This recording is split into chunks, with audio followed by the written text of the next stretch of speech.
wixii dumarkeena quruxda badan leh walaaleyna gabdheena qaali gooni noo dhiga rag to rag 1 man to 5 man 2 man waad soo gashay 5 kale ku soo dara 20 ku soo dara 100 ku soo dara waa idin sugeynaa saa LB don't worry bro I got you my nigga let's go dagaalkii raabka ahaa ee la isku adeegsanayay gantaalaha ridada dheer ee afka laga hago ee raabka ah oo sii xoogaystay haddaba alfanaan Jiisi Boy ayaa ku soo biiray dagaalkan waxaana uu soo qaaday hees karbaash ah oo uu kula jirsanayo alfanaan Lil Baliil oo lagu weerarayo ilaa iyo 5 raabariin oo aan la ogeyn cidda kale ee ku soo biiri doonta balse Lil Baliil oo garab istaagii ugu horeeyay ka helay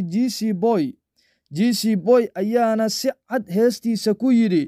gabdhaha walaalaheena ah meel loo dhiga hal raabar oo meel ah iyo 5 raabar oo ka soo horjeeda ma suurtagelayso ciyaarta noowada ee bilaaba hadda 2 ayaan nahay haddaba fariinta Jiisi Boy ayaana ku socota Ilka Casaqays Axmed Jabiye Kinga Arash Wisbi iyo sidoo kale Asta Boy